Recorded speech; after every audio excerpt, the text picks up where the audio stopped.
Para que sermos escravos do pecado, se temos a graça de Deus como liberdade? Vamos falar de graça?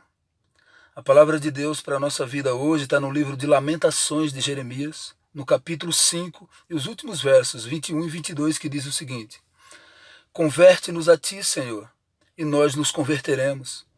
Renova nossos dias como antigamente, se é que não nos rejeitastes irremediavelmente, e a tua ira contra nós não tenha limites. Queridos, o livro de Lamentações, ele significa choro em alta voz. O profeta Jeremias não era um profeta messiânico como Isaías, não era um profeta de reavivamento vindouro como o profeta Abacuque. Ele era um profeta chorão.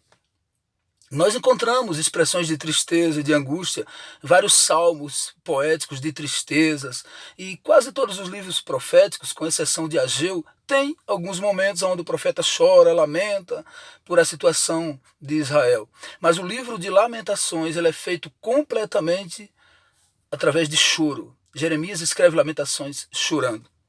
Os judeus ortodoxos, eles leem Lamentações em frente à parte do muro ocidental que restou da Cidade Santa, hoje conhecido como Muro das Lamentações. Eles passam uma semana ou mais semanas lendo o livro em alta voz, em consideração a grande tragédia que ocorreu em Jerusalém em 586 a.C., quando o Império Babilônico foi e invadiu a cidade, destruiu a cidade de Jerusalém. E também relembrando a destruição de Jerusalém no ano 70, na era cristã, quando foi Jerusalém transformada em uma poça de sangue. A Igreja Católica também, ela lê Lamentações nos últimos 3 dias da Semana Santa, relembrando a tristeza e a angústia que o povo de Israel passou. Queridos, por que falar desse livro? Imagina Jeremias escrevendo Lamentações dentro do calabouço, chorando triste por a derrota, por Jerusalém ter sido levada cativa para a Babilônia. E agora, quem sabe, ele pede uma caneta, molha no lanquim e começa a escrever: Jerusalém, Deus vai pesar a mão sobre ti. Queridos, Jerusalém era uma cidade próspera, as pessoas que conheciam a palavra de Deus, prosperidade espiritual, prosperidade material. Vem um profeta lá da roça que traz a palavra de Deus, mas as pessoas olhavam para Jeremias e diziam: isso é absurdo, isso não pode acontecer. Esse irmão está exagerando, esse camarada é radical demais. As pessoas hoje em dia estão matando o profeta, assim como fizeram com Jeremias. Levaram Jeremias para o calabouço, a própria irmandade não acreditou na palavra que o profeta trazia. E o resultado dessa desconfiança, dessa descrença, foi o cativeiro. Imagina o povo de Deus, uma nação escolhida por Deus, agora vivendo escrava na Babilônia. Imagina o que ia no coração daquelas pessoas. Imagina o desgosto por ter vacilado com as recomendações de Deus. Qual lição podemos tirar dessa recomendação hoje, querido? Olha, não brinca com o pecado. O grande plano de Satanás e o diabo é te levar para o fundo do poço. O grande plano de Satanás é te dizer que o pecado não é mais pecado. Talvez você esteja me escutando hoje e esteja pagando um preço muito alto. Perdeu seus bens, perdeu seu casamento, está com problema de relacionamento, está cheio de tribulação porque de repente não quis saber da vontade de Deus. Mas nós, queridos, temos que entender que Deus ele não condescende com o nosso ego.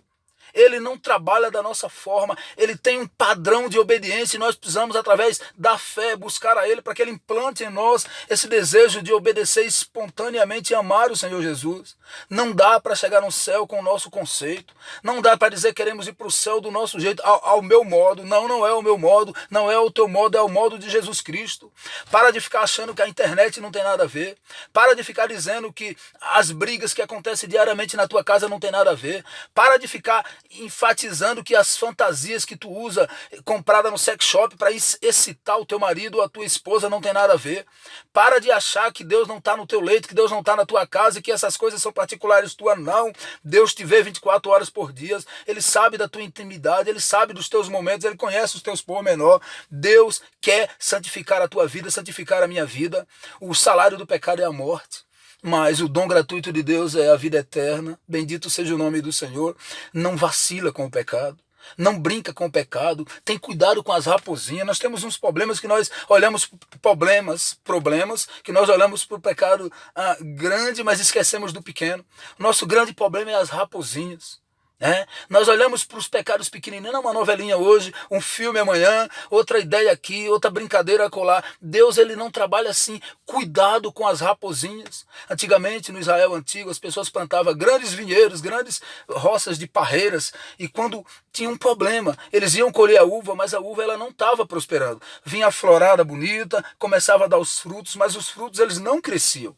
E eles começaram a se preocupar e trouxeram naquele tempo os agrônomos da época, não é? E eles investigaram e analisaram e descobriram que o problema dos parreirais era que eles iam bonito, o tronco estava robusto, as flores muito bonitas, mas tinha, quando estava prestes na florada, quando estava prestes a frutificar, vinham umas raposas, entrava dentro do parreiral e comia todo o tronco da parreira. E a uva não prosperava, ela não crescia, ela não ficava robusta, ela não melhorava. Querido amado irmão, você vai ter alimento hoje meio-dia na tua casa porque as hortaliças cresceram, o cereal cresceu, os animais cresceram. E é por isso que você vai se alimentar hoje. O crescimento é a base do cristianismo. Você precisa entender que tudo na vida precisa crescer, tudo na vida precisa melhorar, tudo na vida tem que ter tem que ser numa crescente. Você tem que sair desse patamar de meia boca, de soldado raso, dessa situação infelizmente monótona, dessa letargia espiritual. Você precisa olhar com firmeza para Jesus Cristo e compreender que não compensa parecer com Israel nesse aspecto. Você precisa olhar para Jesus Cristo e compreender que está na hora de lavar as mãos. Diz São Tiago: lave as mãos, pecadores. Transforme o vosso riso em pranto e a vossa alegria em tristeza. Humilhai-vos na presença do Senhor para que a tua vida possa prosperar. Deus te chama para um renovo, Deus te chama para uma reforma, o Senhor te convida para uma vida nova. Talvez lamentações venham a calhar nesse momento na tua vida. Está na hora de chorar, está na hora de clamar, choro em alta voz, pedindo a misericórdia de Deus, pedindo que te renove, que você não aguenta mais os defeitos de caráter, que por mais que você se esforce, nada muda, nada melhora, mas que você acredita que Deus vai mudar a tua vida. Precisa dizer para o Senhor que você está cansado de pecar, precisa dizer para o Senhor que você realmente acredita que há uma vitória, que há um progresso, que há uma alegria duradoura que só o Senhor Jesus Cristo pode te dar. Por favor, confie nisso. Acredite que Deus é com você. Ele foi com Israel, ele visitou Israel em Babilônia, apesar dos pesares. Ele visita você nesse momento. Ele te dá conforto, te dá renovo, te mostra a direção, levanta a tua cabeça e te dá uma vida nova para a glória do nome dele. Creia, confie, espere. E lembre-se de uma coisa: a certeza, ela conduz à vitória. Mas a incerteza, querido irmão, querida irmã, ela conduz à derrota. Não tenha dúvida do amor de Deus na tua vida. Não tenha dúvida do projeto de Deus para a tua vida. Ele tem um plano para a tua vida. Então descansa, confia e espera no Senhor em nome de Jesus Cristo. Que Deus te abençoe. Amém.